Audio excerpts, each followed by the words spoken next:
پټوبا ټیکسینګ کې پرون یو ویډیو وایرل شوی و چې یو هلک وي راپاسې خپلې خور له په مرۍ باندې ګوتې کیږدي او خپلې خور نڅا وباسي. څه ټایم چې د خپلې خور نڅا وباسي نو پلار یې هم په دغه موقع باندې موجود وي. پلار یې اوبه راوالي او خپل زوی له ورکړي چې واله ډېر د کمال کار دی وکړو اوبه وڅښه ستړی شوی به. زوی هم بوتل ته والي او خوله پرې راواړی جي اوبه وڅښي او ښه ریلیکس ناست دي. دا واقع چې کوم دی په یو کمره کې شوی چې په دغه کمره کې ټول روریان هم موجود دي، تقریبا 2-3 روریان او پلار یې ورسره هم موجود دي. پلار چې کوم دی خپل زوی له وایي چې پاس او بس دا خور دې مړه که. زوی چې کوم دی په خور له په مرغټ کې لاس ورکړي، په مرۍ کې لاس ورکړي او سات یې وباسي جي. اوس د دې شا له وجه سره دغه ماشومه دغه جینۍ چې کومه وه د 22 کالو جینۍ وه. آیا جهالت ته ټوبا ټیکسینګ کې یا د خور د جینۍ داسې کوم غټ جرم کړی چې پلار او ورور یې مجبوره شو او په مرغټ کې ګوتې ورکړي او ساه یې ترې ویښ کړه؟ آیا د دغې جرم سزا دا وه؟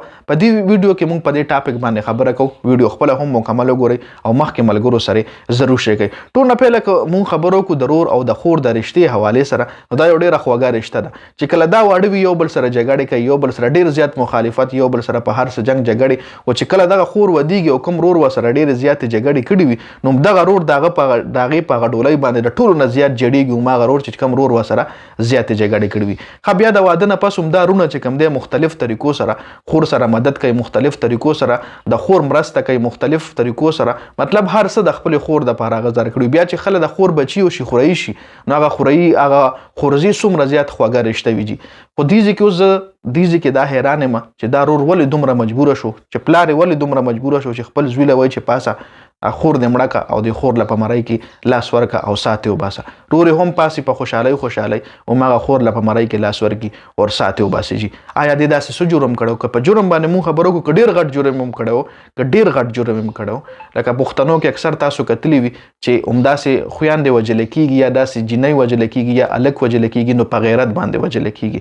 نو که چېرې داسې ډېر غلط کار هم کړي نو په کار دا وه چې څه لیګلي قانوني لارې اختیار کړې وه. په رمضان کې په دومره بختوره میاشت کې بیا یو ورور راپاسي خپله خور وجني او داسې خور لکه اور هم داسې چې دغه خور یې مطلب واده شوې هم وه د 22 کالو وه. اوس آیا په څه وجه باندې د خاوند هم دغه کمره کې دی سره موجود و که نه؟ چونکې پهله خو دغه ویډیو چې کله وایرل شوه، چونکې ویډیو ما سره اوس شته دی هم نه، ماره په فیسبوک مخې له راغلی وه څه پکچر فوټیج ما سره و، همې تاسو سره د ویډیو کې شریک کړل. خو هغه ویډیو که چېرې زه په ویډیو باندې ځان سره دلته لګوم نو هغه مطلب کاپي رایټ ایشو پې هم راتلی شي ځکه د فیسبوک د رول خلاف ویډیو ده. نو په دې وجه باندې که ویډیو تاسو کتلی نو هغه کمره کې یو ډېر داسې ماحول یې چړو دا پته لګي نه چې دې کمره کې قتل وشو، ځکه ټول ښه ریلیکس وي او خپلو کې ګپ شپ هم لګېدلي وي، اوبه پکې هم څکي. بیا هغه چې کوم کس کوم رور چې کوم دی خپله خور مړه کړي هغه هم د خور نه چې راپاسي د مرۍ نه چې ورله لاس لرې کړي نو دې خوا راشي اوبه هم وڅکي، ښه ریلیکس داسې چې بیخي اړو پته نه لګي. او بیا دغه فیملی چې کومه ده دغه خور مطلب اچانک موت وایي چې دی له بس موت راغو اچانک مړه شوه، کفن دفن سیسټم یې کړی. دا ویډیو ورځ دوه پس بیا وایرل شوې ده. اوس پولیس چې کوم دی په دې باندې اکشن هم اخلي، پولیس په دې کې لګیا دی، قانوني لارې اختیار کړې ده، قانوني خپل اکشن پولیس اخلي چې په څه وجه باندې دا به راتلونکي ټایم کې پته لګي. خو ډېر دنیا چې کومه ده ډېره ظالمه ده جي. د ویډیو کتلو زیاته مننه جي. والسلام.